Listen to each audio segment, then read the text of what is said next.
really, I need to kind of take this off now. See these little things, that's where the demons are. See right there? No, it's not responding at all. Now it's just not responding. I'll have to close that off. Got that.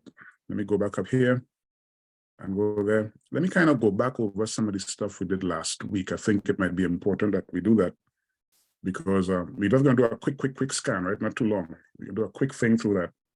And that way we could always bring ourselves up to date. So let's do this, guys, and jump into this. Move that down there. Hit that little bad boy there. I wish I could remove this whole thing from here. But anyway, let's follow this. Are you seeing the screen, right? You see me clearly? Can you hear me? Yeah, hearing and seeing. Excellent. What I would prefer doing today is to have a greater sense of participation from every one of you on this call. I know that we have the usual suspects who contribute, but I would love to hear the voices of those who jump on the call, and by and large are normally silent. They are observers. I mean, we appreciate your attendance. We really value the time that you take out of what I'm sure is a very busy life and schedule. But apart from you jumping onto the call and just enjoying the value, I'd love to hear what you are hearing and what you're understanding.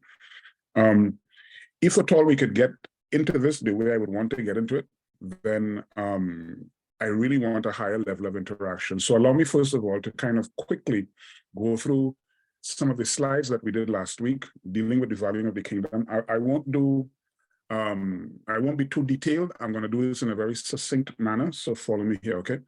So last week, we started talking about what I describe as the radical shift from church to kingdom, that radical shift from a Christian matrix to the kingdom matrix. And understand this, so that Jesus didn't come into the earth to start a religion called Christianity.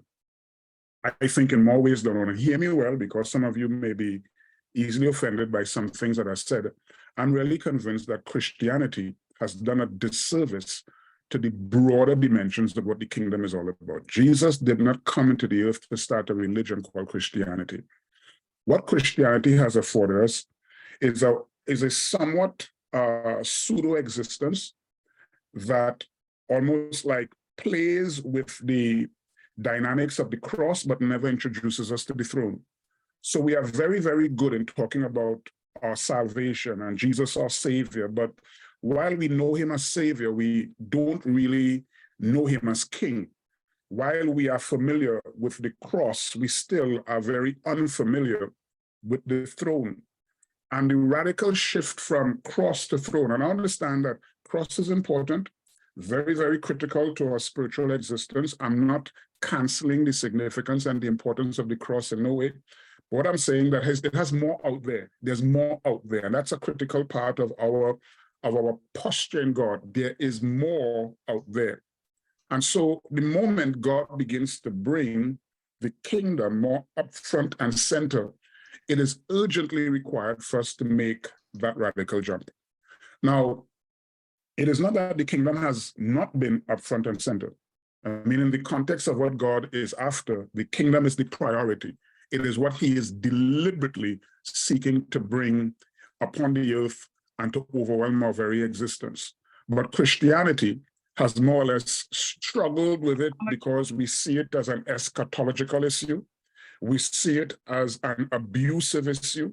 We've seen the extremes of it, and we had a session prior where we talked about the extremities of a distorted kingdom perspective. We talked about the Crusades, and we talked about Christian nationalism. All of these have a very skewed perspective as to what the kingdom is all about. But now that God is putting a demand upon us to make that radical jump, and the kingdom is now becoming more deliberately in focus in all kinds of ways, when things change, the only control we have is how we react. And so you have no control over the changes, just as we are living in an economic environment that is radically changing. We are living in a political environment that is constantly changing. We are living in a very complex world. Polarization is becoming the norm. We don't have control over that. We just at the tail end of a major pandemic. We have no control over that. What we have is how we react. The only control we have is how we react. And so if the changes that are occurring within the whole broad sweep of, I'm going to use the word Christianity, quote unquote, in the broad sweep of Christianity, how are you reacting? What is the nature of your response? How are you leaning in? How are you imbibing? How are you adjusting? How are you amending? What is happening inside of your life that will allow you to allow the kingdom to have its overwhelming impact in your life? Or are we very comfortable in our little religious zone, maintaining the humdrum rhythm that we have all grown accustomed to? How are you reacting? And that's the critical question that I really wanted to drive home last week. How are you reacting? The emphasis now is the kingdom of God. That is outside of the control of your bishop, outside of the control of your pastor, outside of the control of whomever you submit to. It's outside of the control of your denomination. It's outside of the control of your apostolic leader. The kingdom is up front and center. The only control you have is how are you going to react? That's a big part. That's a big question. And that's something that I would love for you to address in your own personal dealings with the Lord. The kingdom is now a popular refrain, and we mentioned this last week, that everyone is talking about it. As a popular refrain, the term that I use is that we use the kingdom almost as we in the Caribbean use obscene language. In the Caribbean, obscene is a verb, adverb, a noun, a pronoun, an adjective. You cast it in every single which way. And so today, I have found that even the utilization of the word kingdom has become obscene in my mind. I almost dislike hearing it because it has become so prostituted. And very often, you realize on this platform, I'm very deliberate in the languaging that I utilize. And the reason why I'm deliberate in my languaging is because if you use terminologies that you've grown accustomed to, it triggers a certain kind of perspective that you have equally grown accustomed to. And those positions that you've grown accustomed to are the very positions we are trying to shake you out of. And so inside of this complex and crazy morass of Christianity, the word kingdom has become prostituted in all kinds of ways. I've heard the term used in some of the most grotesque and mad and insane ways that I sometimes feel almost reluctant to use the term. But I'm going to use the term on this particular presentation because it is critically important. The term has become a popular refrain. But the important thing is that we have to move past it being an often mentioned term to it becoming more ingrained in our whole existence, for it becoming more embedded in our disposition, for it becoming the focal point of our perspective. More than just talking about it, how do we represent it? And that's the condition, that's the point we have to get to. We have assumed the diction. We have the lingo. We know how to talk about it. We can throw kingdom around in a very willy-nilly manner, but we still linger with the ultimate decision in terms of stepping in to the deep parts of God's purposes. So everybody's talking about it, but when you take a step back and you have an objective view, you are almost questioning, well, how much of what is said is being represented and how we behave? And that's a very, very complex term right there. So we have to go past the diction and begin to execute or step into and become more deliberate in terms of making the ultimate decision. Listen further. We've loitered in the kingdom realms, and that is not an entirely correct statement. I did mention that last week because what we are doing, we are loitering almost like in the foyer of the kingdom. The kingdom is a vast zone. It's a vast domain, and we're going to get into that in this presentation this evening. And what we have done is as though we've entered into the foyer, run around the foyer and never really go up to the 10th floor. Never really enjoyed the golf course that is in the back alley. Never enjoyed the restaurant that's on the west wing. We kind of run around the foyer and then we quickly go back into our accustomed religious environment. We treat the kingdom almost as we treat a vacation.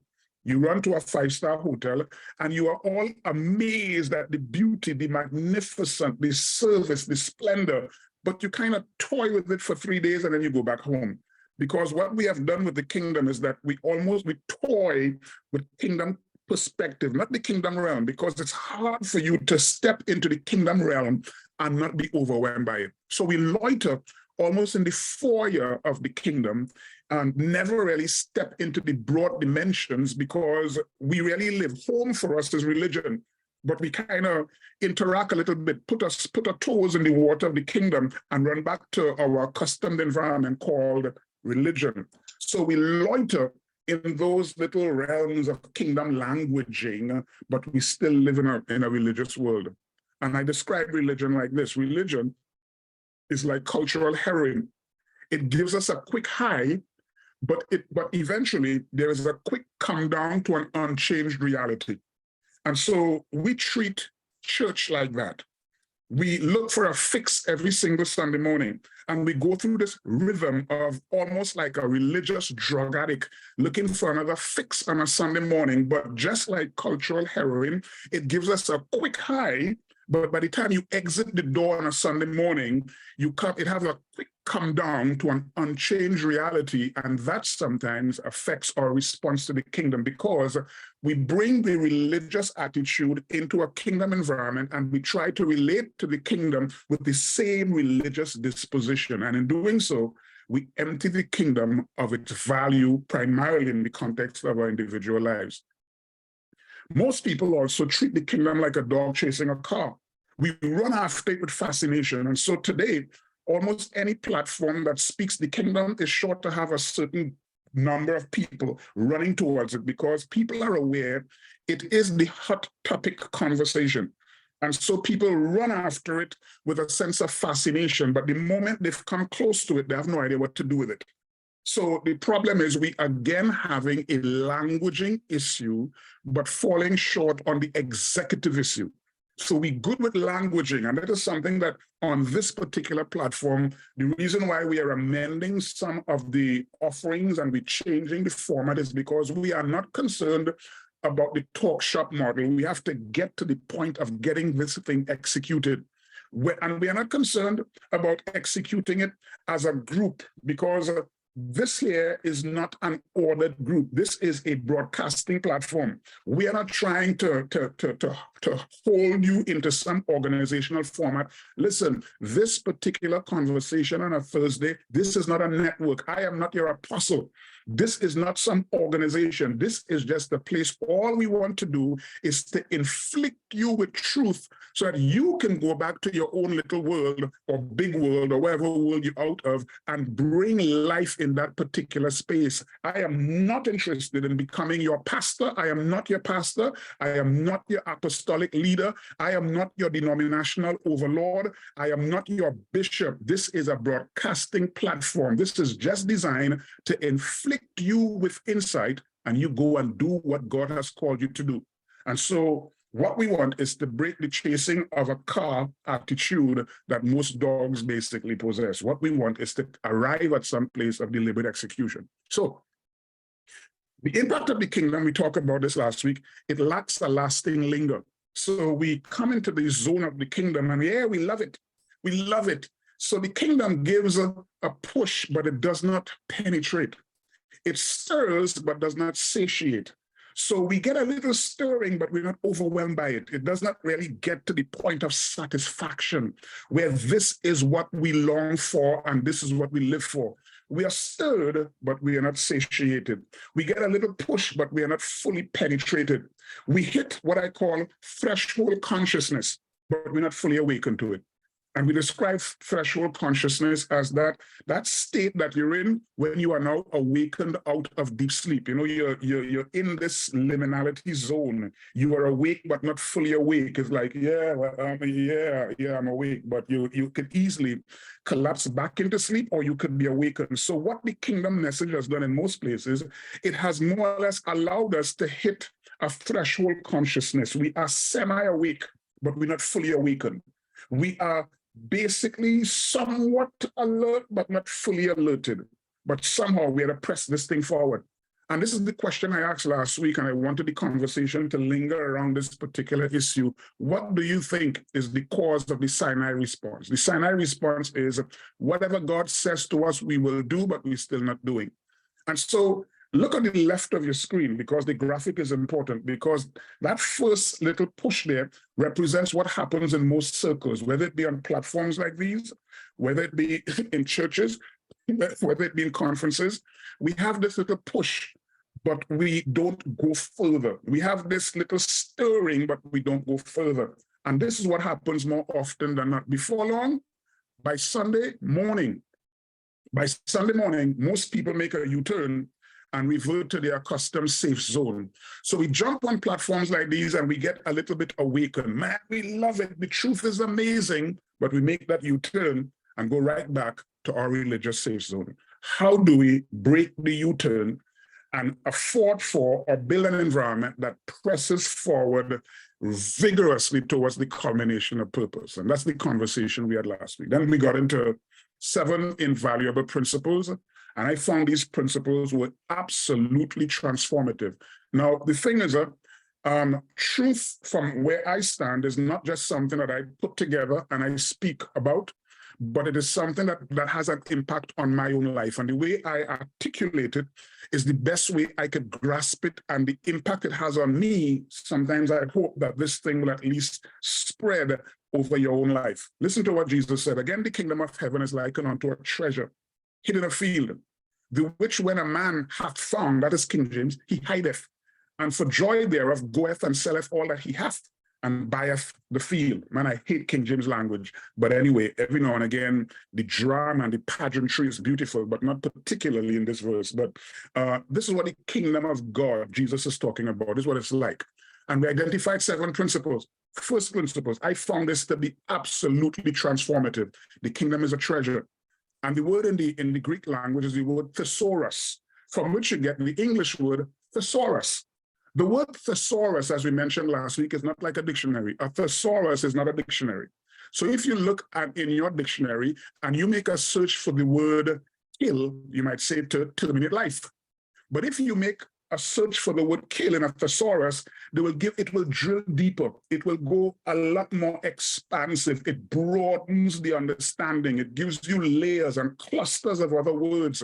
It gives you etymology. It expands and gives you detail far, far, far bigger than what a dictionary does. And so when Jesus said that the kingdom of heaven is like a treasure, he's not talking about gold and silver and glitters. He's describing a reality. And what is the reality? The kingdom's value, like a thesaurus, is in its ability to decode, give meaning, provide understanding, identify concepts, give you insight into data and situations, and make them all relevant. So you live within the matrix of the kingdom.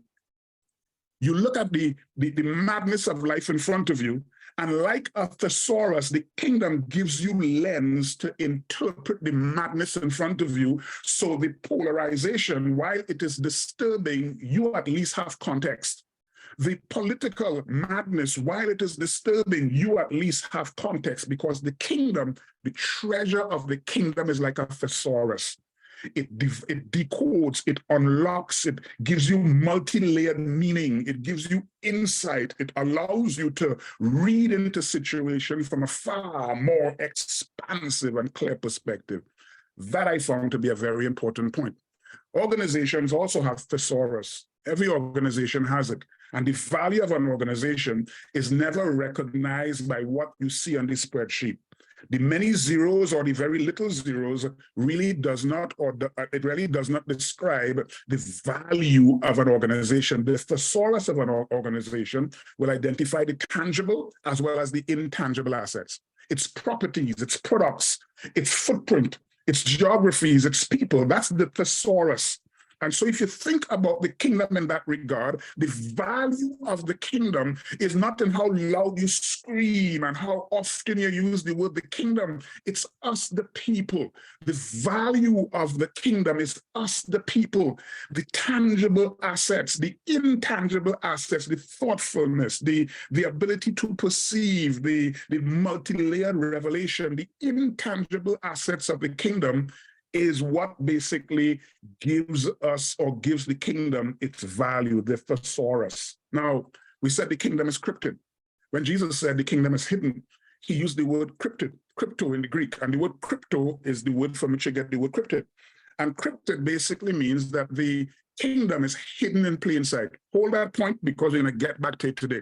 It's hidden in plain sight. And it does not mean that the kingdom is almost like so far removed from you, you can't get it.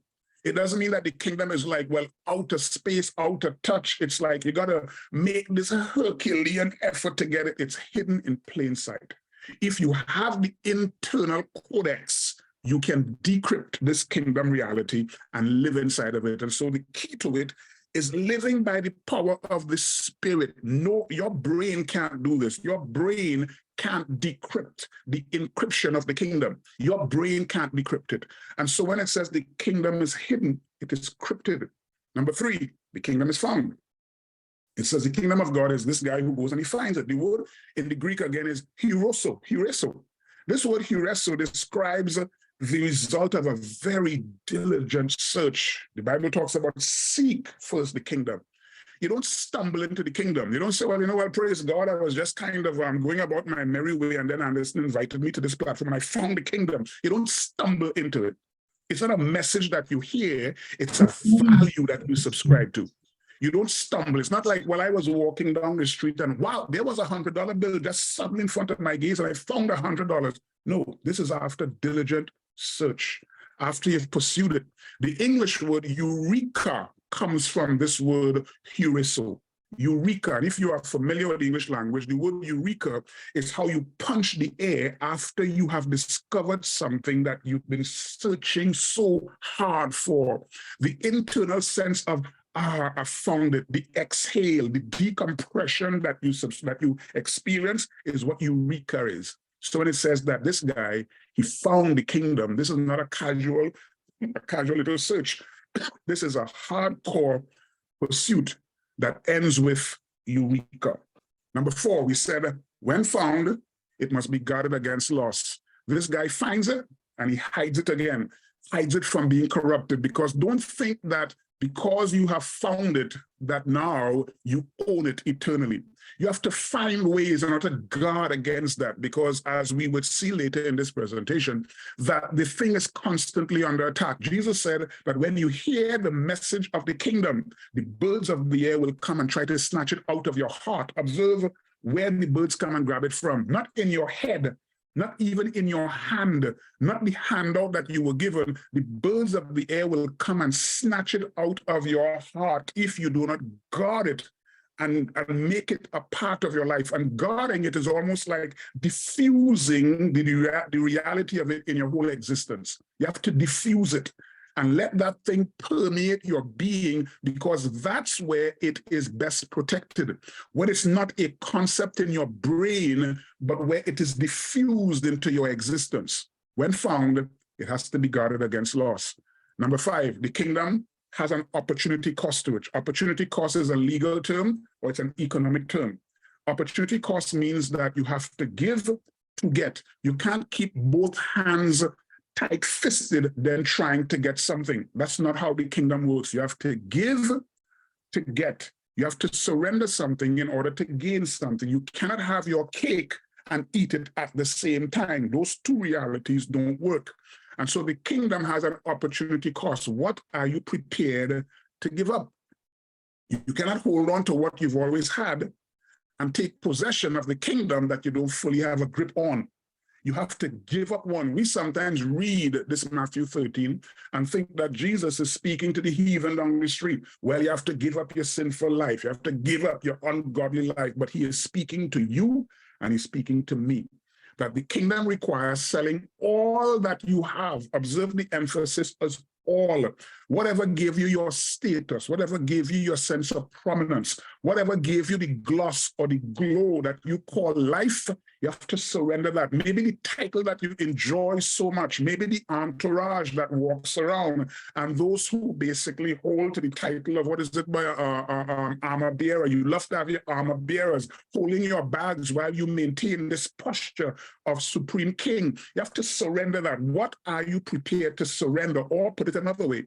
What are you currently holding on to that causes your grip not to be tightened on the principles of the kingdom? What attitude, what disposition, what greed, what selfishness, what carnality, what unforgiveness you have to give to get? There's an opportunity cost attached to the kingdom. Number 6, the kingdom is never on discount. You have to be willing to pay the full price. You have to sell all that you have. It did not say to give only surrender those things that you really don't need. This is not a Saul context. In the days of Saul, when Saul fought against the Amalekite, he grabbed the whole of the sheep. These were quite important to him. And there's a part of us that we could actually hold to ourselves. There could be attitudes and behavioral patterns that we hold to ourselves, and we try to do all kinds of contortions to justify that. So, I was an only child, so I'm allowed to be stingy. I was an only child, so I'm allowed to keep my red fire engine. And we have all this stuff that we hold on to because we want God basically to say to us, that is allowed. You're allowed to be selfish. It's okay. You could pray really strong. You could fast consistently. You could be in church all the time. You could be basically favoring your pastor and all this stuff. But, that little element of unforgiveness, you're allowed to keep that. No, the kingdom is never on discount. You have to give all or don't give any at all. And finally, the 7th principle, the kingdom must be purchased. And purchase there basically describes legality, legitimacy, that you become a deeded owner of the thing, because the kingdom does not allow for, and this is an important point, the kingdom does not make accommodation for adverse possession. Adverse possession, what they call legalized squatting. We assume that, well, if we hang around the kingdom for a long time, then we become owners. You see, in Trinidad, and it's the same in most parts of the world. In Trinidad, for example, our law allows me to go and take a piece of abandoned property, put up a shack there, and then eventually build a house. And if after 7 years I am not disturbed, then I become a legitimate owner of that property. That's what they call adverse possession. It's legalized squatting. So we believe, well, in the kingdom, once I hang around this zone for 7 years or something, then I become the owner of it, and we think that, well, longevity constitutes ownership. We believe the more we play with the concept, the more we become owners. But do you realize a lot of people are now walking into the faith in 2022, young people in particular, without any religious trapping, and they are walking in and they are stepping into ownership of the kingdom far faster than some people who were walking in religion for 30 years. Because those who live in a religious world for 30 years, they believe that they are entitled to ownership because they still live with the perspective of legalized squatting. I hang around for a while so I can now own it. The kingdom does not provide for adverse possession. These were the 7 principles. Then we jumped into the sower and the seed. Let me bypass that because I want to get into today's presentation. So I won't go there. We talk about tsunami, and we will get back to tsunami maybe next week. Next week, we're going to jump back into tsunami, but not today. So let me bypass all of this. We talked about this last week, where tsunami occurs, and we equally describe where tsunami does not occur.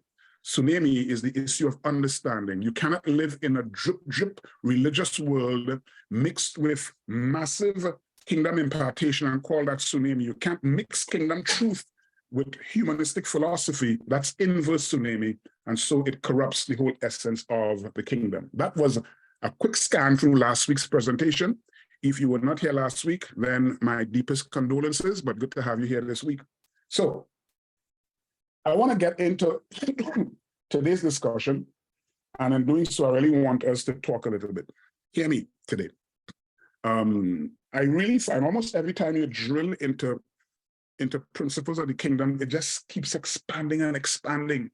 And that's part of my problem, like in writing. I have several books on my computer.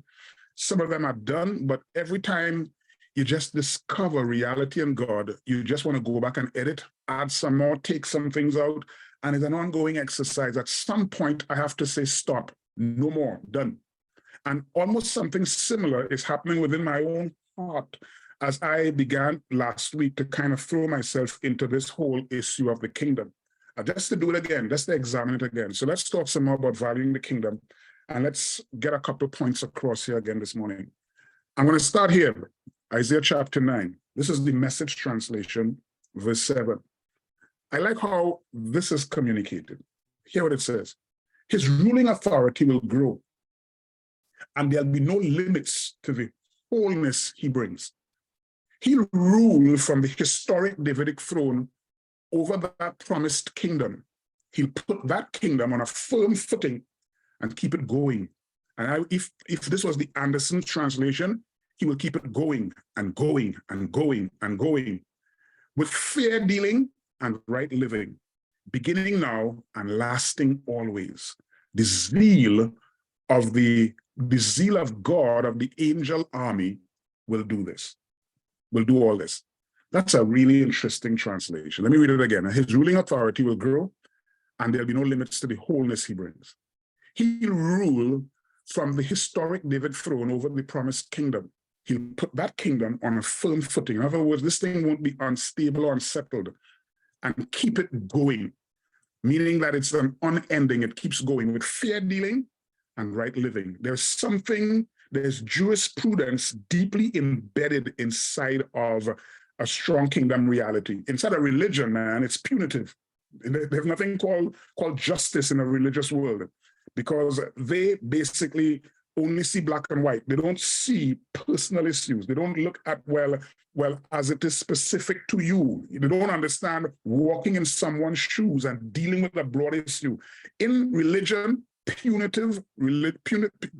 punishment is the ultimate intent, not justice, with fair dealing and right living, beginning now and lasting always. The zeal of God of the angels army will do all of this. Interesting, wonderful scripture. Let me kind of unpack that for a little bit and put some meaning in that. Number one, get all these words. The kingdom is the vast, ever expanding frontier of truth and justice, spiritual realities, God discoveries, mysteries of eternality, unprecedented sight into the majestic power of divine order and government, rest and peace. Now, that is, I basically put that definition there based on several readings of that Isaiah chapter 6. And not only that, but I looked at other translations and trying to pack it in a way that you capture the expansiveness of what the kingdom is all about. The point I want you to get here is that the kingdom is not a message. I want to say that again and again. It's not a message. While Jesus said, when anyone hears the word of the kingdom, it is not just a message. It's not an articulation. The kingdom is the vast, ever, never-ending frontier of truth, justice, spiritual realities, God discoveries, mysteries of eternality, unprecedented sight into the majestic power of divine order and government and rest and peace. If you wrote that down, let me kind of highlight the very important parts. Truth and justice. The kingdom is not built on your biases and your prejudices. It's not built on what your apostolic leader says and what your organization says. It's not built on your denominational constitution. It's built on truth and justice. Justice is important because it has a deep and profound component of jurisprudence. And one of these days, we're going to talk about kingdom justice, which is a critical part of our understanding. And even if we have to expand that whole issue of kingdom justice, you'd realize that the people of Israel in the New Testament never had jail. Stop and ask yourself why. Because, the concept of imprisonment was not inside of the jurisprudence of the Lord. People were not sent to prison. There were systems and ways by which God dealt with people. What does jurisprudence look like within the broad arena of the kingdom? It is built on spiritual realities. That's important, not earth-based philosophies and earth-based concepts. Once you talk about spiritual realities, then revelation becomes a priority because it's not built on earth-based understanding. God discoveries. It allows you to see the multi-layeredness of God because In religion, we have this static dimension of God. He is what? Our Savior. He's our Savior. He set me free from sin. He delivers me. And so we see God in this static Santa Claus model, but we don't see the multi-layeredness of this God. We see Jesus on a cross, as I said at the beginning, but we don't see him on a throne. We have this static understanding of God that is one-dimensional, but we don't see the diadem, the multi-dimensional characteristic of God, because you step into the kingdom, you don't see the static individual. You see God in all of his multi-layeredness. You begin to discover mysteries of eternality. We have grown so accustomed to earth-based living that eternity is perceived as this far off over yonder kind of dynamic that I will experience when I die. The Bible does speak of the power of an endless life, that we could experience the power of that thing here and now. And every time Jesus interacted with humanity, trying to show them the mysteries of eternality, he had to give them a parable, because it's like, well, you all have become so disconnected that I have to interpret eternal things by showing you things that you've grown so accustomed to. But when Adam was in the garden, there were no parables, there were no enigmas, because Adam did not need to interpret spiritual things by looking through the lens of accustomed earthly realities. And so when you step into the kingdom, you have a close-up, wide-eyed view of the mysteries of eternality. It also provides us with a majestic sight of divine order and government. Now that's a world inside of there that if you see it, it calibrates your existence. It makes you appreciate ranking. It allows you to understand placements and rulership, and it allows you to understand people's responsibilities, because listen, divine order would basically say, even within this context of the kingdom, some people are rulers over 100 and some are rulers over 1,000. Rulers over 1,000 doesn't make them necessarily more important than a man who's a ruler over 10. Because we have confused this thing of divine order because we think that one is more important than the other, not understanding ranking, very critical. And finally, it also provides us with insight of rest and peace. That's a really important issue, because God is constantly seeking to bring us into his rest. And peace is not the absence of conflict. We think that peace as well, I'm just laying down and enjoying some undisturbed peace and tranquility. Peace is vanquishing all of your foes. You see peace throughout the Bible. It is always after massive conflict. In the days of Solomon, Israel enjoyed peace. Why? Because David vanquished all of his foes. You do not enjoy peace unless you enjoy, or rather you engage in war.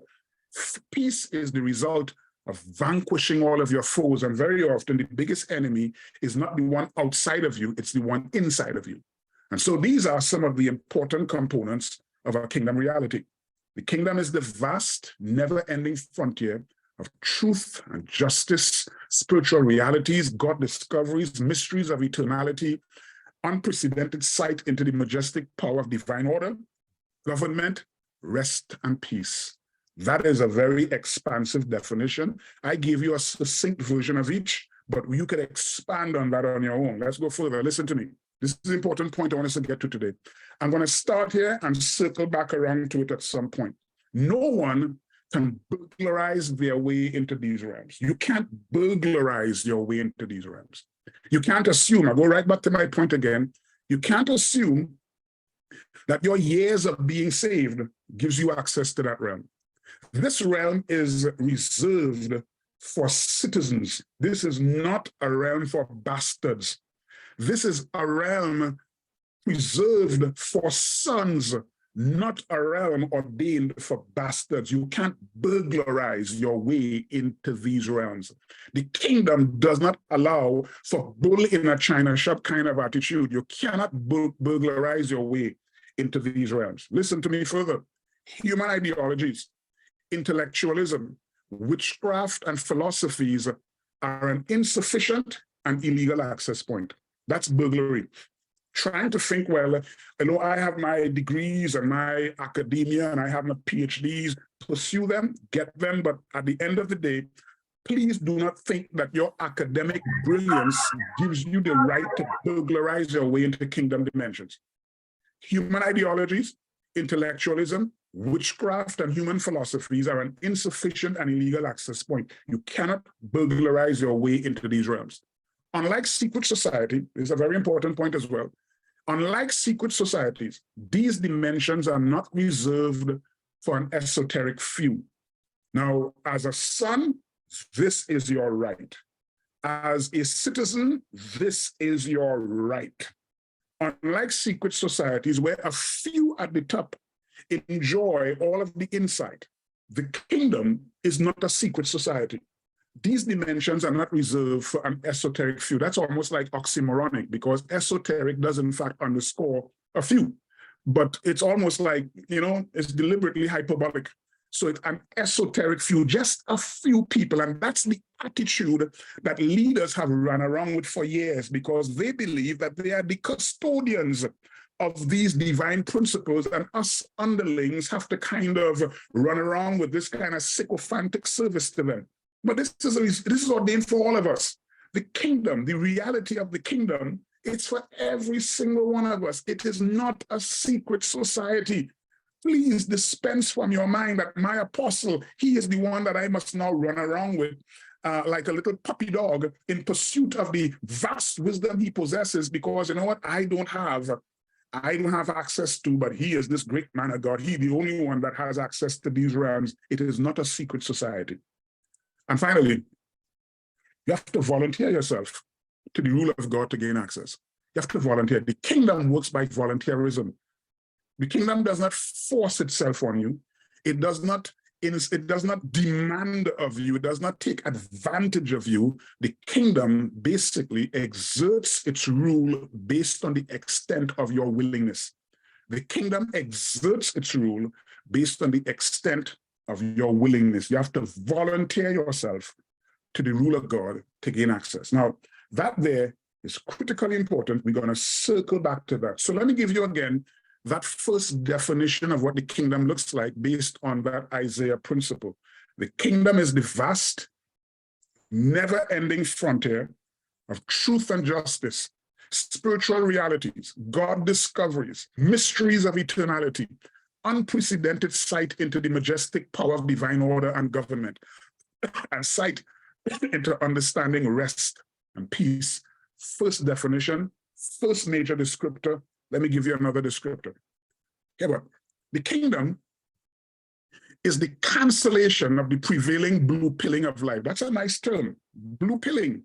Write it down, because some of you maybe are familiar with the concept of blue pilling. The kingdom is the cancellation of the prevailing blue pilling of life. I mean, if we were in a nice church service, I say, somebody say blue pilling, amen. Somebody say blue pilling. Turn to your neighbor, somebody, and say blue pilling, hallelujah. We'd have done that, but we don't have that space here. The kingdom is the cancellation of the prevailing blue pilling. Let me define blue pilling, and then I'm going to do something after that. What is blue pilling? Blue pilling is the continuity of slavery to the prevailing conditions. Now, take note, hold on to the term, blue pilling, and I'm going to describe it, then I'm going to expand on it. The kingdom is the cancellation of the prevailing blue pilling. It is, in fact, an English word. It is, in fact, a term. Go to your dictionaries, maybe go online and make a search for blue pilling, and you realize it is not Anderson creating concepts. It is a word. The kingdom cancels the prevailing blue pilling. What is blue pilling? The continuity of slavery to the prevailing conditions. You find yourself a slave, and slavery is where you find yourself almost dependent on, you're relying on, you're leaning into, you're too dependent on your own thinking, you're too dependent on your own brain power, you're too dependent on the natural faculties, you're too dependent. Life on this earth, the cosmos controls your whole perspective of life. You are basically enslaved to the conditions in front of you. You are enslaved to the prevailing order, the cosmos, the prevailing order of this life. Now, it has the earth and there's the cosmos. The cosmos is the prevailing order that controls the material universe that is basically foisted upon the earth by Satan. The cosmos is not a God thing, it's a satanic thing. And we find ourselves submitting ourselves to this cosmos, the prevailing order of the earth. And that's what blue pilling is. You find yourself almost like shrinking. I'm writing something now. I talk about where you shrink yourself to accommodate life as it is defined for you. You shrink yourself to become the ideal version of what life says you should be. So you're a pastor. You suddenly think, well, being a pastor, you have to walk around with your collar and have this holy look, and everybody must call you reverend. You shrink yourself to accommodate what the prevailing condition says you should be. So most people go to university, apply themselves, study hard, walk out with degrees, then shrink themselves to work for somebody else.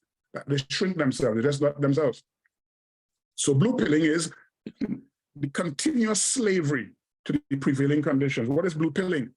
Living in a pseudo-real realm that masks itself as the ultimate.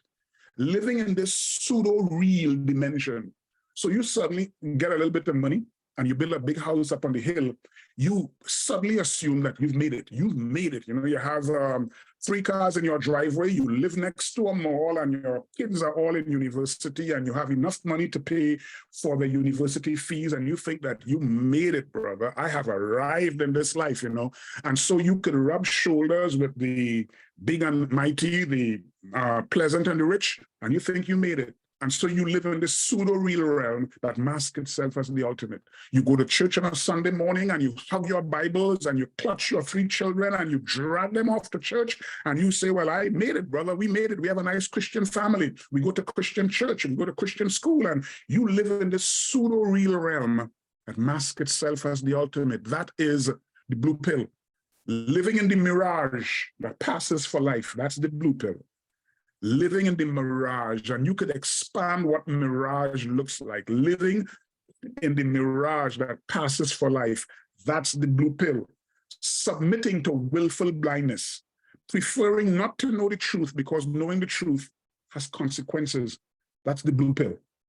So what is the nature of the kingdom? The kingdom is the cancellation of the prevailing blue pilling, the blue pilling of life. Listen. Let me give you this example, what blue pilling looks like. Take note of this chap here on your screen. His name is Hiro Onoda. Hiro Onoda. Maybe some of you never heard of him. Remember I said blue pilling is the continuity of slavery. This is just a literal example. Hiro Onoda was born in 1922. This guy was sent to Lubang Islands in the Philippines in 1944, 22 years old. This is nearing the end of the war, which ended in 1945. This guy, Hiro Onoda, the war ended in 1945, but in 1974, he was discovered hiding in the jungles of the Philippines, still thinking and believing that the war was on. Now, you might laugh at that and think, well, what level of stupidity? But then ask yourself, are you Hiro Onoda, living by a reality that no longer exists? Existing in a mirage, somewhere in this brother's mind, he was still in the middle of the war. You know, it's like bullets flying, something is wrong, he's hiding out, and any piece of information that was provided for him to tell him that he is now free, he thought that it was nothing more than just fake news. He said they lied to him. And this guy is literally down in the jungles of the Philippines years after the war has ended. What is the moral of this story? How easy it is to live by another reality and believe the lie when the truth is within your grasp. Hiro Onoda was convinced that he was living in a war zone when war had ended so many years ago. Now, that is what I mean by he was blue-pilled. Somewhere in his brain, he was living by another reality. Let me give you another example of the blue pilling. In 1862, the Emancipation Proclamation was signed into law, liberating hundreds and thousands of slaves in 1862. This is blue pilling. You see, the kingdom cancels the blue pilling. You are living by a reality. You are deep inside of religion, thinking that this is the standard. Your name is Hiro Onoda. Deep inside of a system that you convince is the standard. Times have changed, systems have changed. You are no longer a war, you're no longer in a war as is this guy thought he was living in. In 1862, the Emancipation Proclamation was signed into law. Hundreds of thousands of slaves were set free. Though slavery was abolished, most slave owners activated a neo-slavery initiative, whether you call it the cotton farms, cotton picking exercises, etc. It was a new form of slavery, but that is not the issue.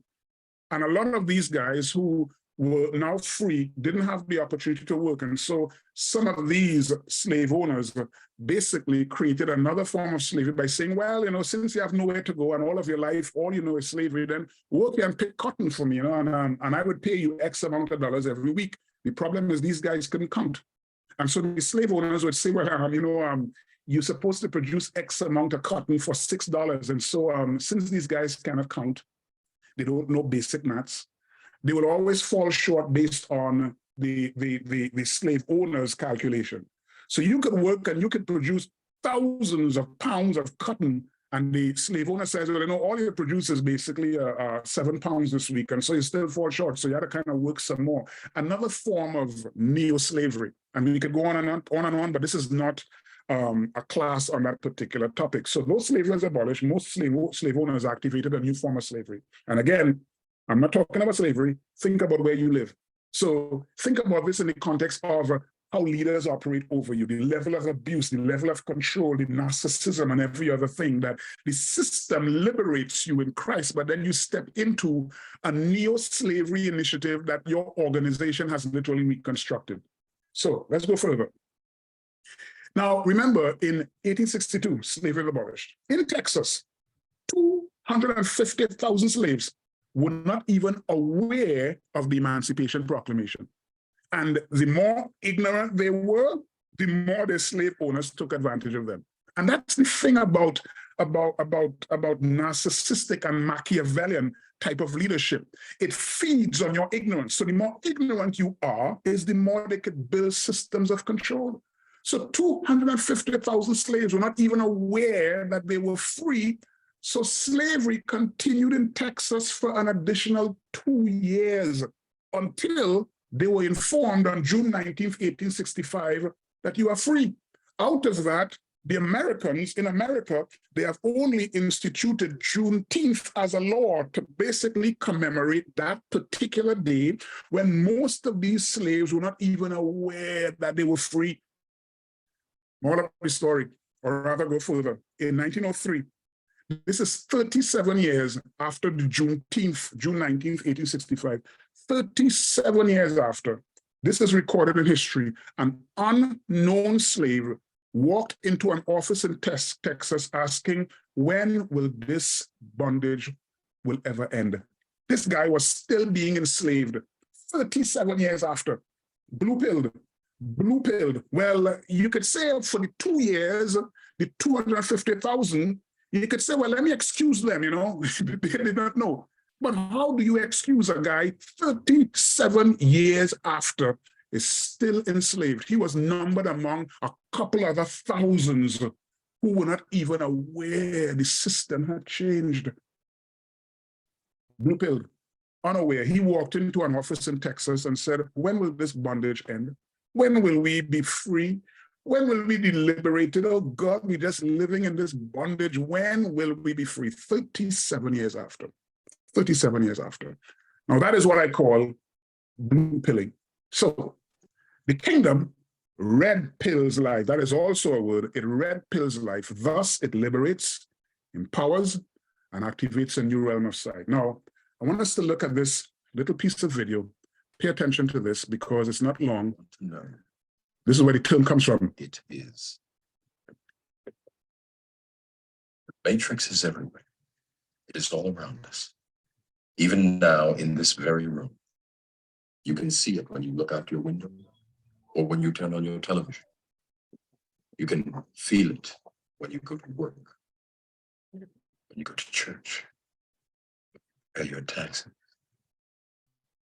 It is the world that has been pulled over your eyes to blind you from the truth. What truth? That you are a slave, Neo. Like everyone else, you were born into bondage. Born into a prison that you cannot smell or taste or touch. Easy. Open your mind.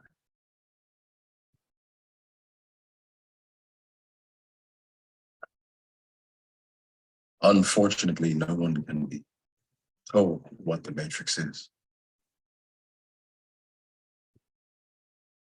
You have to see it for yourself.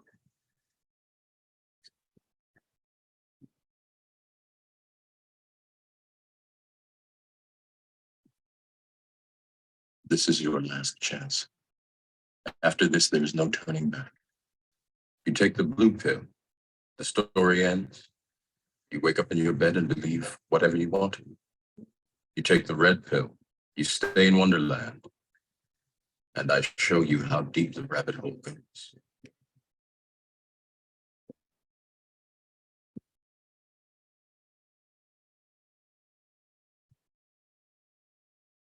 Remember, all I'm offering is the truth, nothing more. I'm going to stop there. And the point is, let me go back and make it clear. One is called red pilling, one is called blue pilling. And as I said, it is in fact in our English dictionary today, red pilling. You take the red pill and you will wake up to a new reality. I'm going to stop there and maybe drill into this again. Let me pause right there. Let me open up the lines for some interaction. Who wants to be first in this interaction? I can't see. So Kelvin, let me turn over to you for a second. And let me get a couple of guys to jump in. I want to hear, well, what are you hearing? I mean, let me put a couple of people on the spot. Leon, out of South Africa. Leon normally prefers writing his comments on the chat, but let me put Leon on the spot. Leon, let me hear what you're hearing. What is going through your mind? You're very articulate.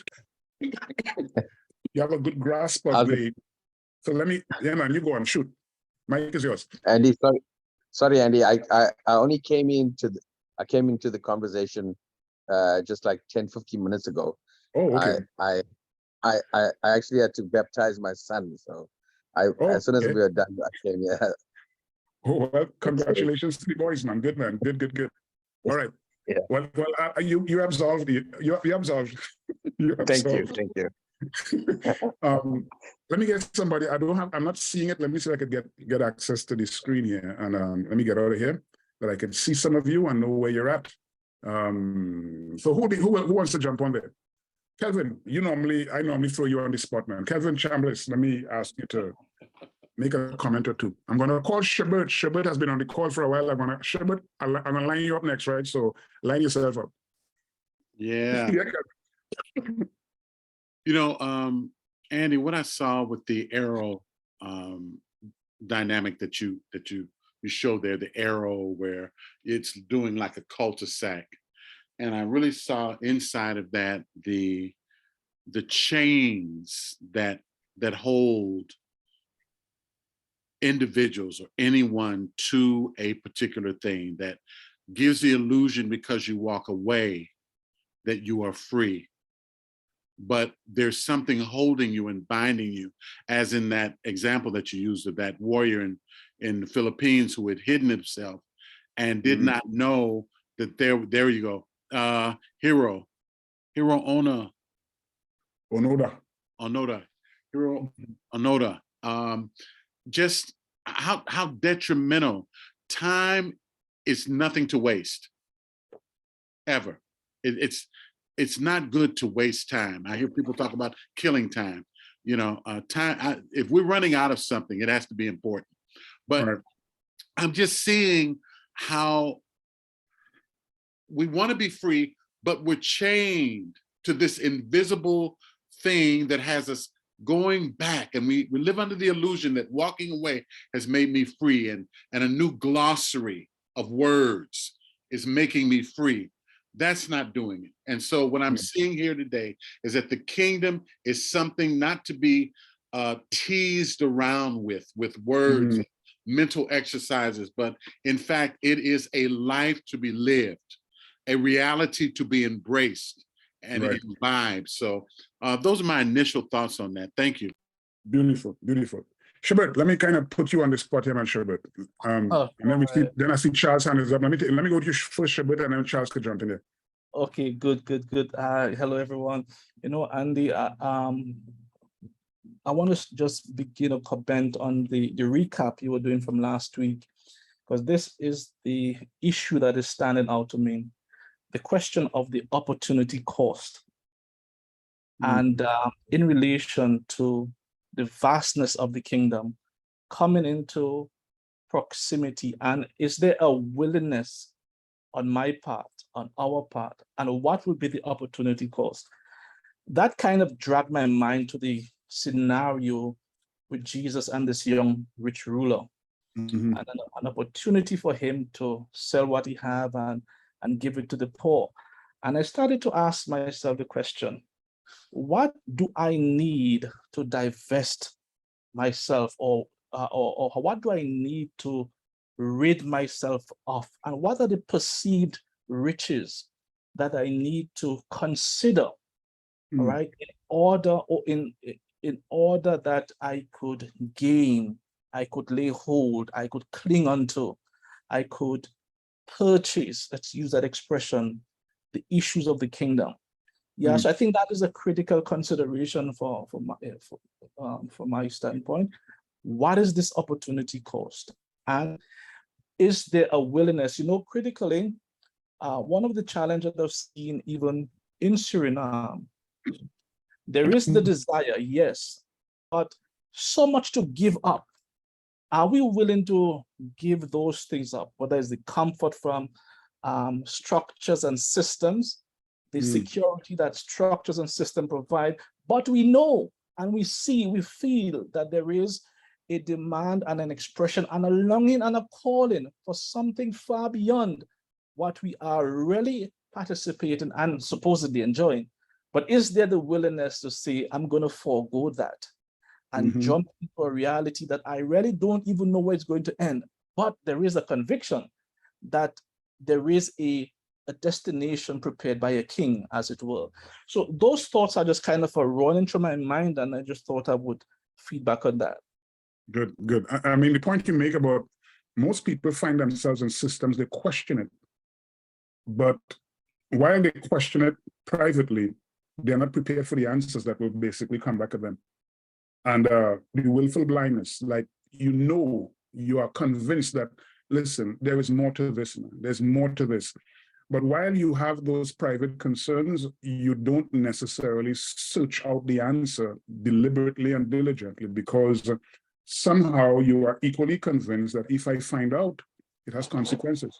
And people would prefer surrendering life for what they currently have, so that they don't have to be dealing with the consequences of discovery.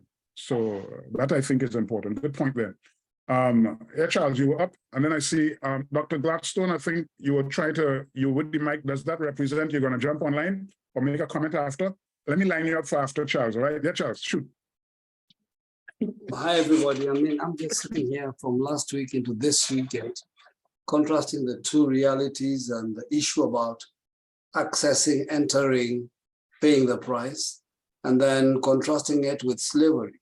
And I guess we sometimes really underplay the crisis because as people, when you look at the slave, we are very adaptive. Come to a place whereby we've reached the familiar now. I've learned how to cope. I know where my limits are, and I know what I can do, and I've kind of accepted that to be my reality. It's not my best reality, because I do see, in the context of a slave, I do see my captor or my master, but I never ever, I've accepted the reality that that's not my lot. And so I have this major crisis that says, wouldn't I rather the familiarity of slavery than the uncertainty of freedom? And so this becomes the bigger play, not so much what's being offered, but what I'm already adept at, what I'm good at versus what I don't know. Excellent. Yeah. Excellent. I think, and that's the truth. Huh? And I know that the use of slavery there does not necessarily mean historical slavery. It means that just the whole arrangement of life here.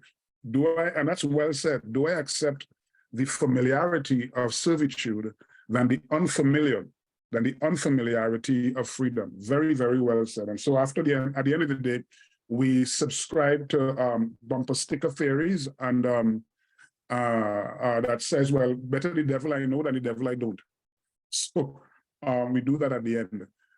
I see. Let me ask if Dr. Gladstone, you had your mic open a while ago, whether you were prepared to make a comment or not. Maybe I could throw you under the bus here. Do I treat the opening up of your mic that moment as you having a comment? So the mic is yours for a few minutes. Dr. Gladstone, you there? Or am I assuming? I think he's there. I was about to throw him under the bus, but let me jump on somebody else. Okay, Lillian, you had your mic up. You had your hand up first, and then after Lillian, we're going to turn to Martin. Yeah, Lillian. Hi. Since we're going Hollywood, you know, when you talk about the opportunity cost and sort of the what do we have to give up, I thought about, when I think about wealth, I don't just think about kind of the comforts of wealth, but also the responsibility, more so the responsibility of all that comes with the wealth. So that, you know, when I was thinking about Downton Abbey and how, you know, it's this period piece of the turn of the century, you know, they're in the 1910s and 20s, and you know, there's a real reckoning in England at the time about sort of what is the place of the aristocracy, and you know, how to empower the masses. And so, you know, one of the main characters in the film in the show is talking to his nephew that's supposed to take over his estate. And the young guy is like, look, this is stupid. Like, why do you have a butler? Why do you have, you know, all these maids? Why do you have this whole big household? Because it's the cost of keeping your lifestyle going is heavy when, you know, so many people are poor. Mm-hmm. And the main character says to him, well, if we fire all these people, where are they going to go? Right? This is their life. This is what they've trained for years to do. Their whole ambitions are, you know, invested in this system. A footman wants to become a butler one day, that sort of thing, right? And so when you look at the kingdom of, you know, the church as it is, it's not just, it doesn't strike me as just a matter of people not wanting to give up the trappings of authority, but it's, you know, you talked about the tangible and intangible assets. A lot of it is the tangible assets that they're looking at and saying, from the church building and sort of, you know, all the depreciated assets that we've held onto in this church, like all of the debt that we've accrued, you know, having built this place, and all the staff that we're employing, and all the women, especially because, you know, women make up the vast majority of regular, not only attendees, but also the active paid and unpaid labor within the church. People whose whole self-worth is wrapped up in feeling needed and feeling wanted by this machine. All of that is resting on the shoulders of these decision makers who now have to say, okay, we're pivoting into this kingdom. And I don't even know how to describe what that means. I'm just gonna shut down, you know, what is the process and what is the pace at which we shut down and break down this structure that we've spent so much time, effort, and energy building up. And so that's part of it. That strikes me as part of it. And I wonder, you know, sort of how that works. Because I mean, I left the Episcopal Church, even though I still love it so much, but I was just a superintendent of a Sunday school. So it wasn't that big a deal. The Lord was like, look, sit down, you're not going back. And I said, okay, well, they're gonna miss me, but fine, I'm gonna sit down. And it wasn't that big of a cost for me. But somebody who has a higher authority and so much more responsibility and so many people looking up to them, that the question will be, where are they going to go? And the question, the answer that the Lord may have is, why is that any of your business? I can manage my own sheep. I did not divest or abdicate that authority and responsibility over my sheep. I delegated it. I delegated the care and the feeding of the sheep. Good. But I am good. still managing them. Right. Good point. Martin, you up, man? Hello, everyone. Good day. Hi, Andy. Boy, it's good. Boy, you keep blowing my mind. Several thoughts going through my mind as I listen and just deliberate and process what I'm hearing. And it's not even so much new information in and of itself, but what it carries and the different nuances, and also the responsibility now after hearing this. I mean, it is overwhelming. But I wanted to start off by just saying, my friend Rose Roberts, the other day we were talking and pretty much just discussing the whole thing of, well, our version, our understanding of the kingdom. And she said to me that we have been lied and like robbed in the process of being lied to. And I've been thinking about that and just how you have systematically laid out some of the different things that came about and how it happened. But the other thing I am working out in my mind and trying to come to terms with is, as you played the movie there, I think it's the Matrix, and how that thing, what Neo was saying to, what Morpheus was saying to Neo, and what will happen, and the shadow and the disguise that we have lived under for me, probably how long ago. Yeah, and the word that's used in English now is blue pilling. As a matter of fact, the Matrix actually made those terms quite popular. Blue pilling is a literal word that we live in this shadow, this pseudo-real world, and we just very comfortable living in this false life. And red pilling is equally a word now, that it means the radical shift from one state into another. And so what you're describing is literally, and the reason why I showed that little clip is just to underscore the fact that Neo could be us. And it's like, take this red pill, and you would suddenly see how deep this rabbit hole goes. Because the nature of the kingdom is this, as I said, it's an ever-expanding frontier. This thing goes real deep. It's more than just this willy-nilly utilization of the term kingdom. Yep. Yes. Let me continue. Let me excuse me for disrupting you there. Yes, that's fine. Because where I wanted to go next is the travesty now of, and you actually mentioned it, is a couple of people who hear the kingdom message and initially latched onto it. But then because they have lived for so long with the content and with the conditioning of what church has done, and it's a nice, secure, safe place that if you step in here, you have to know where your foot going. And of course, you have to get the validation of your pastor and your general superintendent and all of these nice cushioning. This place, you don't have that. This place, you trust God and allow the Holy Spirit to lead you. Of course, most of what we have lived on, most of what our gospel, the word I've been using, is predicated on. Most of what we have come to know has been predicated on is false, is wrong. It's the illusion. So now when you face the reality, there's nothing you have to stand on.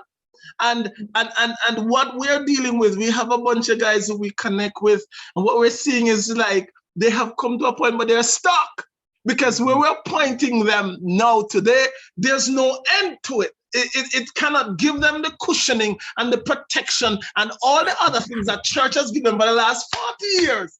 And that's where we are, and we're saying, God, what do we do now? It's like you as you mentioned the scripture with the children at Mount Zion, Mount Moriah, not Mount Moriah. One of the mountains where they told Moses that you get the word from us. We'll stop here. You get the word and tell us, and we're good.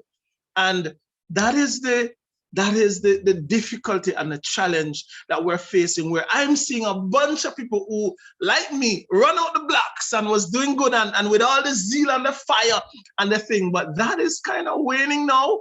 And it's like, you kind of stop and looking around and say, what next? Because the next phase, the red pill, is going to plunge you into something that nothing has prepared you for. Oh, and the last thing I wanted to say, what is happening, I believe, to a lot of our friends, nothing prepared us for this. All of what you're saying, that my heart is literally gobbling up. But I'm saying, one side of me saying, God, nothing has prepared me for this. What do I do?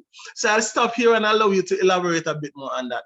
No, what I'll say there, Martin, is that, the thing about it is that the nature of a shift and the nature of a radical change in God, once that shift occurs, it has no experts in it.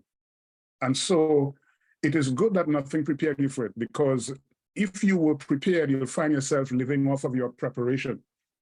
And even your preparation could be a little bit distorted and diluted. And so at this particular phase, you have to become a child. You have to start learning. You have to submit to the process of sonship. You have to submit to a process of volunteerism. You have to acknowledge your citizenship. You have to adhere to his rules. And the thing is, it's a never-ending journey. The issue of the eureka does not end at the point of your initial discovery. There's more to that. You have to hide that thing and discover it, because the kingdom is not like, it's like, the best way to describe it is like taking a road trip, and this is even a somewhat diluted definition, taking a long road trip, going to a place that you don't know what it would look like when you eventually arrive there.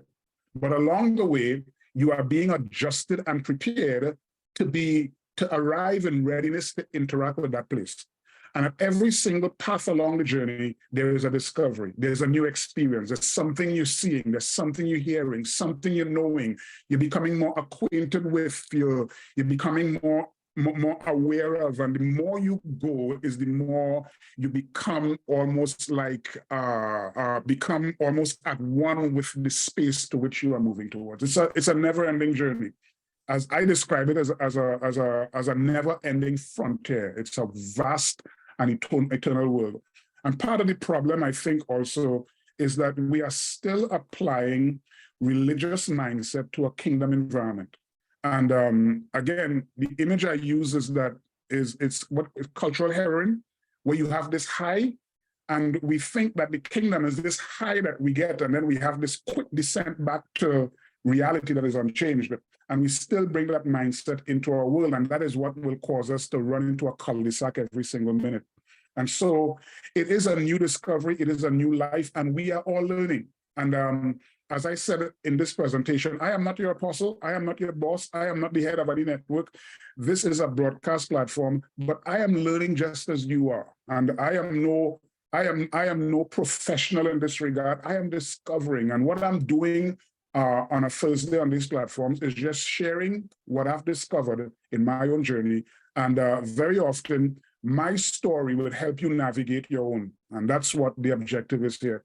And that's the reason why we have these conversations constantly being amended. So like you listened to Cropper a couple of weeks ago, and quite a number of you reported back to me about the impact that that conversation had. And the objective is very much the same. All you want is to hear his story and allow his story to help you to navigate your own. And so we're all discovering, all of us is in this show together. We're doing it together, but good insight. Let me get Brenda before I'll take Brenda, and then maybe I might let me see if I find somebody else to throw under the bus. Who is worthy of being thrown under the bus? Anybody want to volunteer themselves to be thrown under the bus? Okay, well, since nobody volunteered, I'm going to just volunteer somebody. Brenda, you had your mic open. I assume that you have a comment. Brenda, are you there?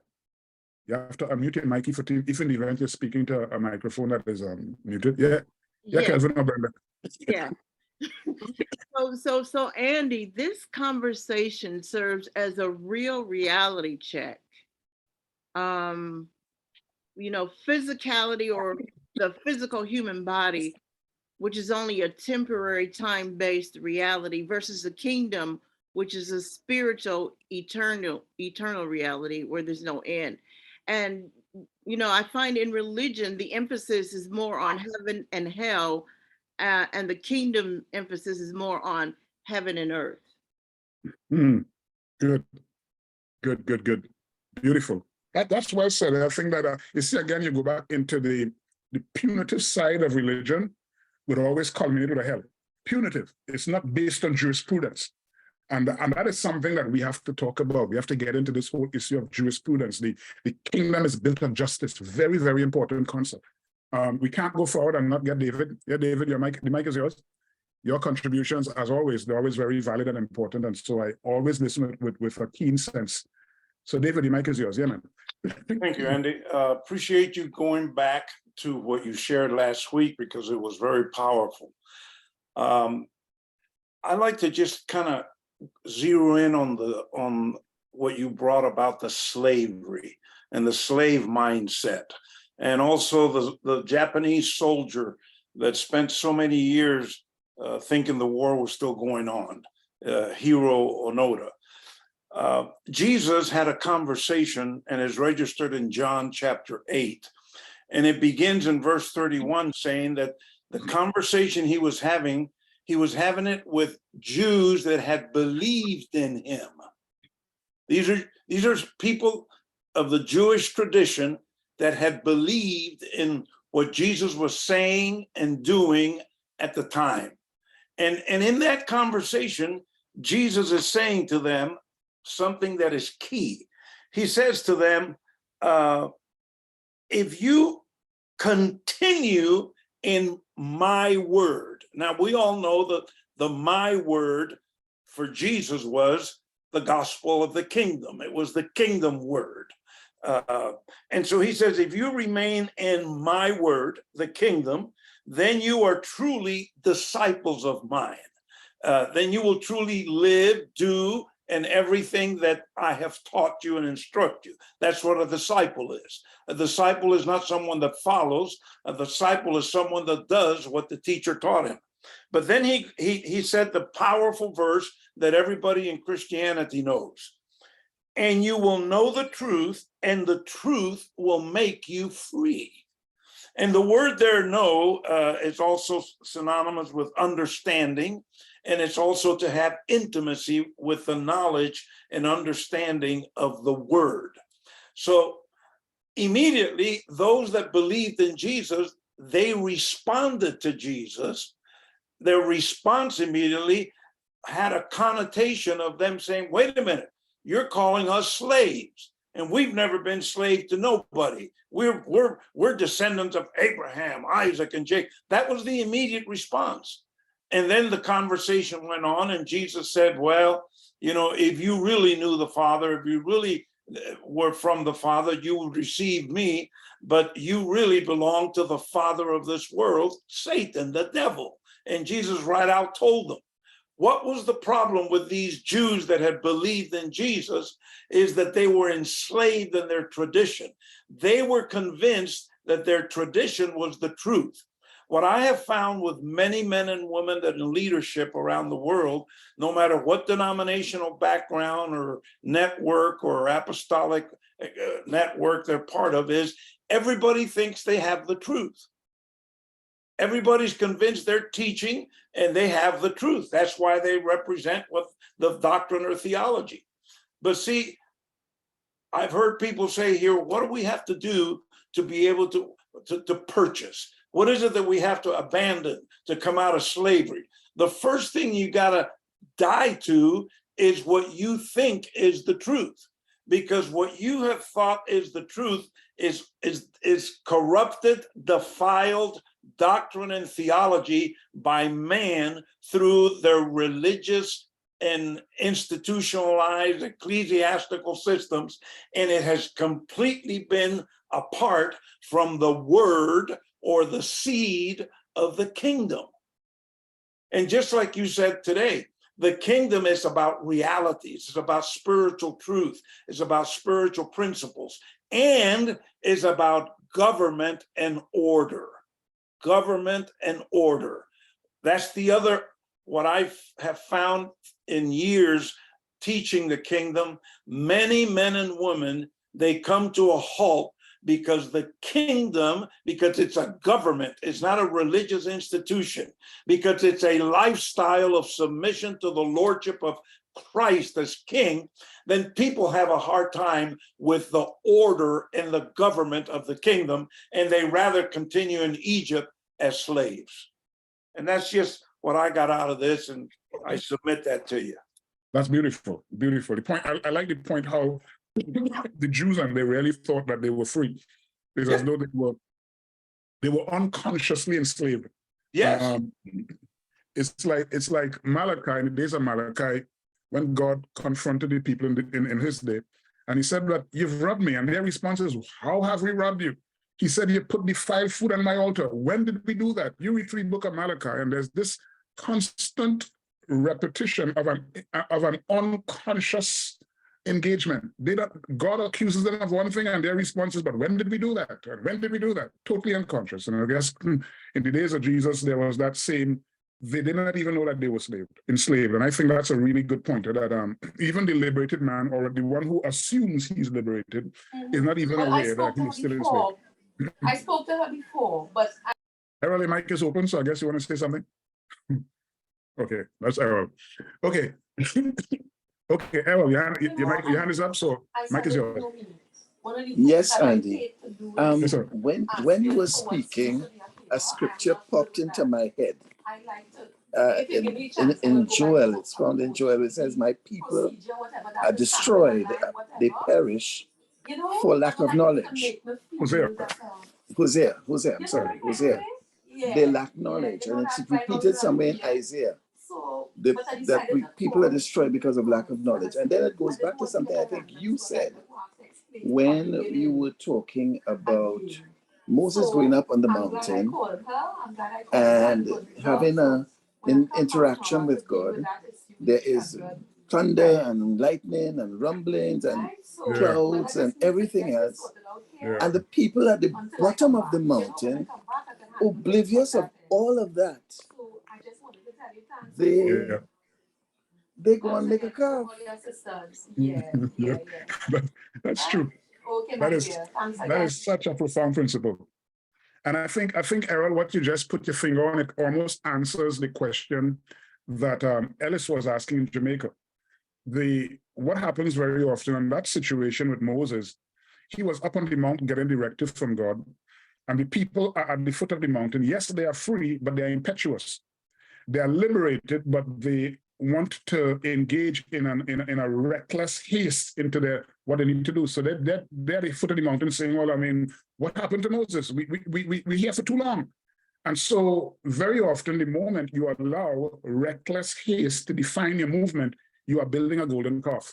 A golden calf is just a symbolic expression. It defines the result of a people who's not willing to be processed. Moses up on the mount, but the people down there, we want to move now. We don't know what happened to Moses. We have this kingdom message. Let's go and build up an empire. Let's go and take over the earth. Let's take over the 7 mountains. Impetuous. So the very good point, Eric. Good point. Your mic is still open, so yes, I was going to say that some of this ignorance is deliberate.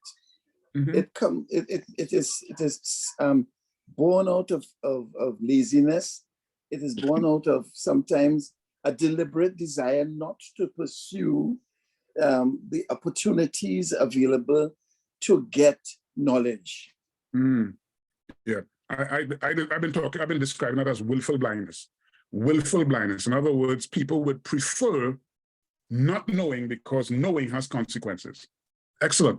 Good interaction, guys. There were a couple of people I would have really wanted to throw under the bus, but you consider yourself safe from the bus tossing.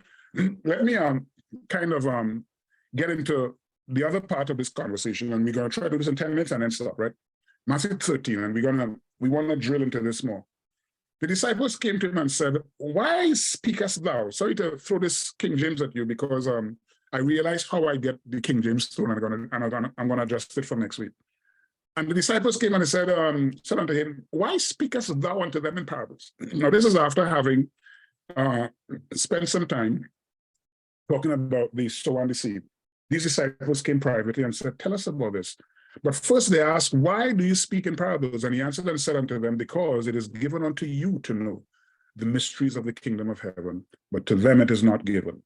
And I mean, while the point here is on why do you speak in parables, I want to underscore this critical point. It is given to you to know the mysteries of the kingdom. Now, I read that again today, and this is what I want to say before we go forward. The kingdom cannot be just dealt with on a prima facie level, just face value. So you observe a vast building down the street and you see the empire, you run by Buckingham Palace and say, wow, the majesty is not in the apparent structure you just observed. It is in the systems that run that whole operation. And so what happens with most people is that the definition of the kingdom is still just the face value reality. As it's almost like getting schematics of a vast empire and defining the majesty of the system based on the schematics that you observe. And so Jesus describes this thing. On one occasion, he talks about the keys of the kingdom. Now he talks about the mysteries of the kingdom. The kingdom is more than what we have described it to be. There are mysteries, the mysteries of the kingdom. And he said, it is your right to know, not just the kingdom, but the mysteries of it.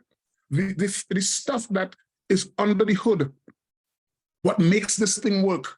You know, you could buy a car, jump in that car, admire the beauty and the luxury, the design, but you could just, all your knowledge of that car is turn the key and hit the gas. But you don't understand what happens under the hood, what makes this thing work. What is the unseen technology? What is the stuff that lays out of sight that makes this thing hum the way it does? Jesus said, I don't want you to just know the external apparent form. Don't just be all fascinated by the schematics. Don't just kind of celebrate just the phantom perspective, but get to know the inner working, mysterion, that the internal components. And then more than that, David quoted it a while ago. He said it is not just to hear it, but to know it, to know it. That word there is very much as David said it a while ago in his contribution. That word know there is a level of intimacy. It is an intimate awareness. It is Adam knew Eve and bought Cain. It is an intimate awareness, but more than the intimate awareness, that word gnosko in the Greek is a word that also means to become a master, to gain mastery over this thing. And so when Jesus said it is given to you to know, I want you to understand that this is not like academic awareness, but this is mastery. It is given to you to become a master of the internal workings of what this kingdom is, that you ought to gain mastery and competence, a sense of reflexive know-how, that you are aware of how this thing works, even if I wake you up and you are still in a dazed form, that you are so efficient in knowing how the thing works, that your life has been so overhauled by it. It is given to you. There's a certain level of access, there's a certain level of allowance, there's a certain level of privilege that's allocated to you. Everybody else, I speak to them in parables. And so there are two things I want us to talk about. One is why parables? And because we have limited time, I'm going to leave that for next week. But first, let me jump into the other point. And that is the whole issue of the mysteries that the kingdom basically operates with massive mysteries. Now, no, that's still on the whole issue of kingdom parables. We're going to get into that next week. But the whole issue of mysteries, I'll do one slide and stop. Listen, mysteries, 3 points. When Jesus said it is given to you to know the mysteries. Mysteries are anything that is kept secret, remains unexplained, or reserved in the zone of the unknown. It has a whole bunch of stuff about the kingdom that we still have to discover. In this world, my friend, it has no professionals. In this world, and I want to make it clear, as I said earlier, I'm going to say it again, I am learning as you are. And this platform is not a platform where we have the great Pope, the infallible apostle. No, in this world, I am learning because listen, this kingdom, it has multi-layered dimensions of unknown. Jesus said it is given to you to know these mysteries. And so I am learning, I am understanding, I'm discovering, and I'm bringing you along in this search. I'm bringing you along in this quest. I am seeing things that I've never seen before. Mysteries are anything that is kept secret, remains unexplained, and reserved in that realm of the unknown. There are layers in the kingdom that we don't know yet. And so we can't be impetuous. We can't be reckless in our execution. We have to sit and learn a little bit because, listen, we have been deep inside of the bosom of religion. We've been there all our lives. And if we jump out there and try to build what God calls us to build, you can go and do what Moses could have done had he not been caught by God out of sight. Imagine Moses living in Egypt all his life, not being readjusted, not being unschooled and reschooled. And God comes to Moses and said, go and build me a tabernacle. Moses will go and build a pyramid because that's the model he has grown accustomed to. And so in our building, we can't be so reckless and running out there and being crazy because listen, there are layers and layers. Mysteries are anything that is kept secret, remains unexplained, or reserved in the zone of the unknown. We are still discovering. There are no experts. In the kingdom, there are no experts because this is the nature of it. There are no experts. Second point, a mystery is any truth that is unknowable except by revelation. A mystery is any truth. It remains unknowable. Remember earlier I said that in describing the kingdom, I said you cannot basically burglarize your way into it. You can't think, and I did mention that your natural intelligence, human philosophy, human reasoning, those are illegal access points. Witchcraft is an illegal access point. You can't break into the kingdom and burglarize your way into it because the nature of the kingdom, Jesus said it is given to you to know the mysteries, the mysteries, the mysteries. Your intelligence can't work here. You can't use subtext that you learn from Shakespeare and literature and try to explain it away. This thing has to become so deeply embedded into your consciousness that you live and breathe this thing. It makes you who you are. As I said earlier, in terms of hiding it, you find it and you hide it. You hide it by diffusing it into your existence, that it lives there.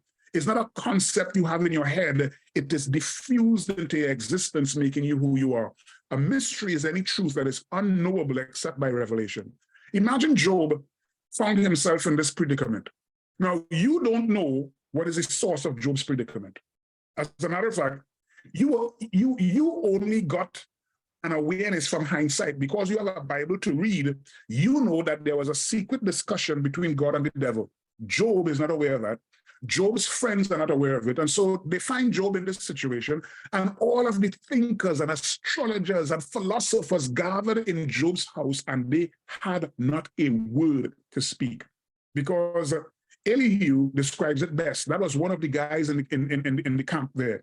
Elihu says, listen, man, your experience, it's worthwhile, but this zone cannot be vandalized by experience. I'm paraphrasing.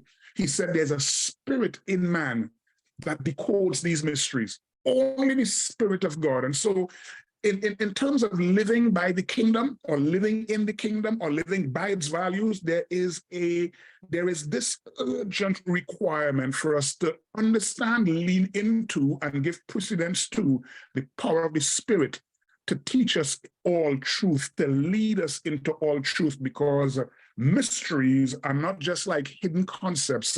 These truths remain unknowable except by revelation. And revelation does not come by you reading all night and fasting all day and just kind of all of your concordances. You could bring your concordances, your Greek and Hebrew. You could bring all of your Bibles, the many translations.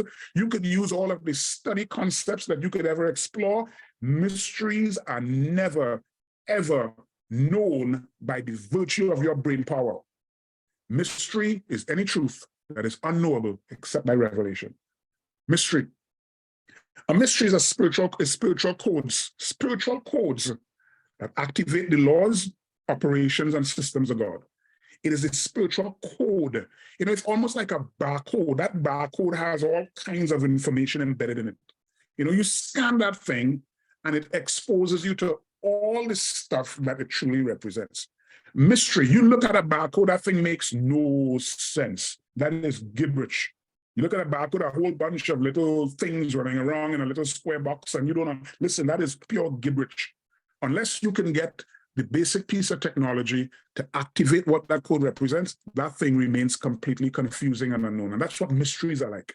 Mysteries are spiritual code. It's spiritual codes that activate the laws, the operations, and systems of God. Because at the end of the day, the kingdom, again, is not just concepts that we talk about. It really is the operational laws, the operational reality, the operations and systems of God. That is where the kingdom really is at. And so that is the nature of mysteries. And so the thing that I want you to understand is that once you understand the spiritual codex, the kingdom codex, they trigger the spiritual reality, making it apparent. That should be reality, not real. Once you see it, and once you understand it, they trigger the spiritual reality, making it apparent. And any man who begins to see it, that thing is transformative. And I know what it feels like. I know what it feels like. It exposes you to a world of liberty.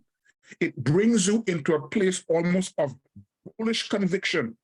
It opens up a portal. Even Christianity becomes nasty in its primitive religious form. The thing is insulting to you. The very taste of it, it tastes nasty. Everything about it feels cruel. You feel injurious stepping into that particular zone, and you know it when you touch it. You can feel religion with all of its nasty tentacles trying to wrap itself around you and draw you back into a world that you will never want to go to again. The moment that codex is open to you, listen, man, that triggers a spiritual reality that becomes very apparent, very, very apparent. And if that can only happen to all of us, I started experiencing this about 9 years ago. And it was, most of you must have heard me say it before, the worst time of my life was the best time of my life. A situation that should have been, that was designed to destroy me, enlivened me. It gave me life. In my most broken state, I discovered God. I discovered God. I'll say it as I say to some people, and some of you might be offended. I found God when I walked away from Christianity.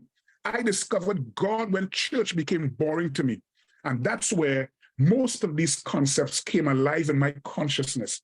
Because once that codex is activated, you suddenly begin to see life for what it really is. It becomes apparent, it becomes real. The understanding of it grants access to dimensions of authorization and allowance to use its technologies for the advance of the Lord's intent. You begin to see it, it activates allowances, it gives you right of access that you could use the technology for the advance of the Lord's intent. I kind of butchered that last slide, but we have to stop there. Our time is up, guys, and I find that these 2 hours went in a heartbeat. And so next week, we're gonna maybe do something else, but I'll be here back. I'll be back here again next week, but we're gonna continue to drill on this. And listen, I want you, if you're getting value from this conversation, guys, this is a broadcast platform. This conversation here, it is not some closed silo that we're trying to create.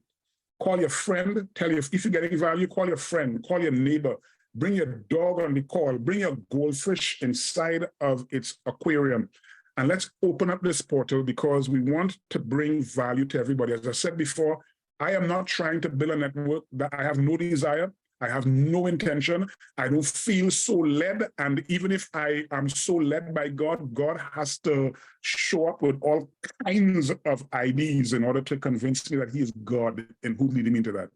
What I want here is just to create a space that could just populate truth and bring it to the hearts of men, open up their eyes as the best we can. I am not assuming that we have the ultimate truth, but I believe God gave us an angle that we could contribute towards the advance of his cause. So make this portal available and bring people into it. The idea is not to have a big crowd here. I'm not moved by the crowds, but at least let's try to get as much value into as much people as possible so that we could make this work as easy as we possibly can. So my time is up. Kelvin, I'm going to turn this microphone back over to you. If anybody has a burning comment, I'm going to give them the opportunity to make that comment if they so desire. So Kelvin, I'm going to turn to you. So you can do this. Right. Thank you, Anderson. Any final burning comments? If not, we will we'll close this session out. There's a lot here to digest, and I want to get this out to you as soon as possible, the link, so you can hear it again and just really go over it. There's a lot here to digest and imbibe. So I want to thank each of you for showing up and making yourself available for these Thursdays. Those of you who are our invisible audience who receive the audios, but you're not able to come because there's a conflict in your schedule, we care deeply about you as well. And we're glad that you're getting value from these sessions. So till next week, everyone, good night and good day. Good night.